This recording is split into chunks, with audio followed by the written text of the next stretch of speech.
आज फिर एक टॉपिक को नया मैं लेकर आया हूँ आप लोगों के लिए, जो बहुत ही इंपॉर्टेंट टॉपिक है, बहुत ही मस्त टॉपिक है। यह जानना आपको बहुत जरूरी है। ये बहुत ही कम बॉडी बिल्डर्स हैं जो आपको ये नॉलेज देते हैं, बताते हैं, क्योंकि ये डॉक्टर वाला नॉलेज है, ये फिटनेस से संबंधित नॉलेज है और बेसिक लेवल का नॉलेज है, आपको जानना जरूरी है। इसलिए वीडियो मैंने बना दिया है। दूसरे यूट्यूबर्स क्या नॉलेज दिए हैं या नहीं देते हैं, तो क्यों नॉलेज नहीं देते हैं मैं नहीं जानता हूँ, लेकिन मैं चाहता हूँ यहाँ हूँ मैं तो मैं आपको ऑल टोटल नॉलेज दूँ।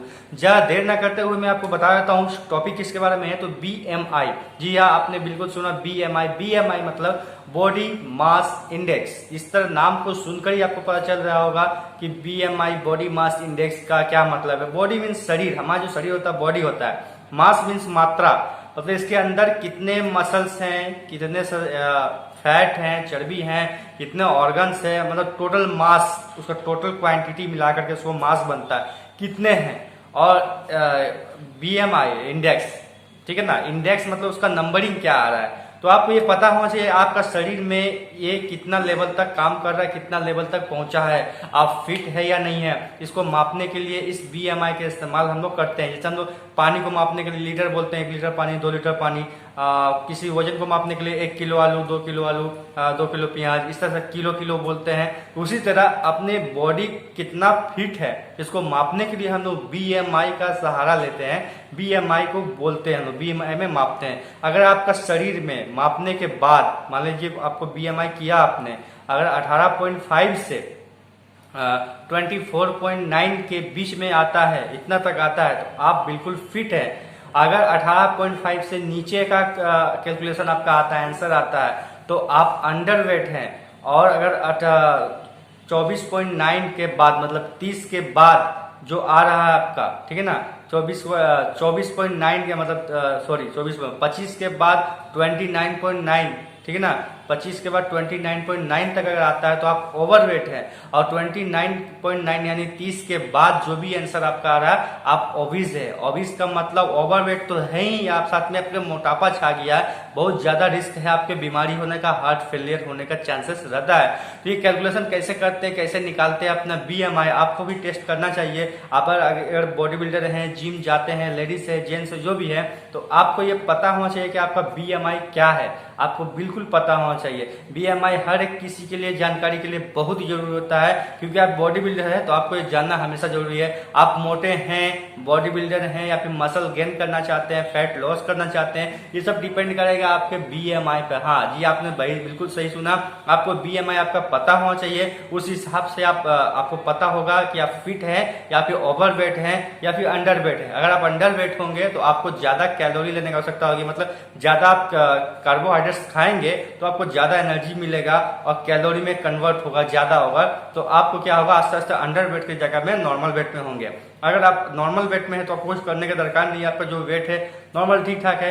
अगर ओवर वेट है तो आपको वेट कमाने की आवश्यकता है, मतलब कार्बोहाइड्रेट कम खाने की आवश्यकता है, कैलोरी कम लेने की आवश्यकता है। और ओबीज है तो मतलब ओवर से भी ओवर हो गया, आपका बहुत ज्यादा वेट हो गया, मोटा हो गया, चर्बी हो गया, तो आपको कैलोरी कम लेना पड़ेगा। तो ये जानने का मतलब, ये जानने के बाद अब ये सब एक्शन ले सकते हैं। लेकिन आपको जो पता ही नहीं होगा कि BMI मेरा क्या है, मेरा शरीर का फिटनेस लेवल क्या है, तो आप कैसे समझेंगे कि हमको कैलोरी कम करना है कि ज्यादा करना है, कितना कम करना है, कितना ज्यादा करना, ये जानना जरूरी होता है। तो इसको निकालने के लिए आपको पहले पता होना चाहिए कि आपका इसमें डिपेंड करता है हाइट और वेट। अगर आपका क्या हाइट है, आपका क्या वेट है, इसको कॉम्बिनेशन से हम लोग क्या निकालते हैं, BMI निकालते हैं। ये बहुत ही जरूरी होता है कि आप किस लेवल तक फिट है, इसको जानने के लिए मैं एक फार्मूला शेयर करता हूँ, फार्मूला बता रहा हूँ, आपको देखना होगा और समझना होगा, मैं बता देता हूँ, उस हिसाब से अपना BMI कैलकुलेशन कर सकते हैं।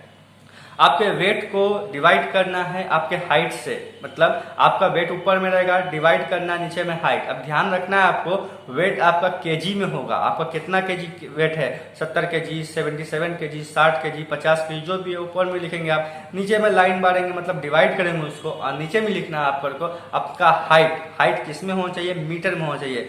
आप मीटर स्क्वायर में, height meter square, formula screen पर देख पा रहे होंगे, आपको दिखाई दे रहा होगा कि ऊपर में वेट है, वेट किस में होगा, केजी में होगा, आपका बॉडी का वेट होगा, नीचे में हाइट होगा, हाइट किस में होगा, मीटर में होगा। तो अब मीटर स्क्वायर है, मतलब हाइट को 2 बार गुना करना, नीचे आपका जो भी हाइट है उसको मीटर में कन्वर्ट करना है। कन्वर्ट करने के बाद दोनों हाइट को नीचे में सेम गुना करके लिखना है। मतलब हाइट मीटर स्क्वायर है, मतलब हाइट 2 बार यहाँ पे इंटू का गुना चिन्ह दे करके लिखा जाएगा। तो आपको पता होना चाहिए कि आपका हाइट तो आप सेंटीमीटर में नाप सकते हैं या फिर फीट या इंच में नाप सकते हैं। आपको ये सिंपल सा बात पता है, आप 5 फुट 6 इंच है, 5 फुट 4 इंच है, तो यह 5 फुट 4 इंच लिखने से नहीं होगा, आपको कन्वर्ट करना पड़ेगा अपने बॉडी हाइट को मीटर में। ध्यान रखना है, ये आप गूगल में भी सर्च करके कर सकते हैं आपको चेंज करना है तो, या फिर आपके मोबाइल ऐप में ही कितने सारे ऐसे बाय डिफॉल्ट ऐप आते हैं जो आपको इंस्टॉल पहले से होता है मोबाइल में, उसमें ही कन्वर्टर होते हैं, उसमें आप कन्वर्ट कर सकते हैं, या फिर आप प्ले स्टोर से डाउनलोड भी कर सकते हैं, कोई ऐप वहाँ कन्वर्ट करके कर सकते हैं,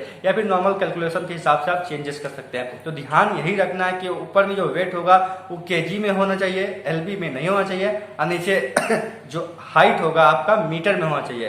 तो KG divided by height meter square, आपको ये फॉर्मूला लगाना है। आपका जो भी आंसर आएगा आप उस हिसाब से वहां पे आप मिला देंगे। अगर आपका 18.5 से 24.9 तक आता है तो सिंपल बात आप समझ लीजिए नॉर्मल है, हेल्दी लाइफ जी रहे। अगर 18.5 से नीचे का आंसर आता है तो आप अंडरवेट है, मतलब हाइट और वेट का कॉम्बिनेशन आपका नहीं हो रहा है, यानी आपको और कार्बोहाइड्रेट लेने की आवश्यकता है और थोड़ा सा अपना वेट बढ़ाने की आवश्यकता है, इसलिए आपको अंडरवेट बोला जा रहा है। लेकिन आप अगर 24.9 मतलब 24.9 मतलब आप समझिए 25 से लेकर के 29.9 के बीच में आपका आंसर आता है तो आप ओवरवेट हो चुके हैं, मतलब हाइट और ये आपका वेट थोड़ा सा डिस्टरबेंस हो चुका है, आपका हाइट के साथ जो वेट है मैच नहीं करता, यानी वेट को थोड़ा कम करने का सकता है, आपको नॉर्मल लेवल में लेकर के आना है। और एक होता है 30 के बाद जितना भी आता है वो ओबीस कहलाता है, और ये ओबीस भी होता है नंबर 1 लेवल का, नंबर 2 लेवल का, नंबर 3 लेवल का। ओबीस का मतलब इतना मोटा हो जाना, फैट हो जाना, वजन ज्यादा हो जाना, आपका बहुत तरह तरह का बीमारी हो जाएगा। तो आपको एक ही बात सामने आता है कि आपको अपना वेट कम करना है, यानी कार्बोहाइड्रेट को कम लेना है। तो ये सारे डिपेंड करते हैं आपके बीएमआई पे, आपको ध्यान रखना है, बीएमआई पता होगा तभी एक आप अच्छे बॉडी बिल्डर बन सकते हैं। आपको मसल गेन करना है कि मसल लॉस करना है, मसल लॉस मतलब फैट लॉस करना है, ये आपको ध्यान में रखना पड़ता है। बीएमआई के थ्रू ही आप ये सब जान सकते हो, वरना ये जानना पॉसिबल नहीं होता कि आपका लेवल क्या है। अगर ये वीडियो पसंद आता तो लाइक करके जाना, और चैनल अगर पसंद आया, आपका नॉलेज मिला, कुछ हेल्पफुल रहा तो सब्सक्राइब करके जरूर जाना, और नॉलेज देना है वीडियो तो जरूर शेयर करके जाना। तब तक के लिए बाय, जय हिंद, धन्यवाद।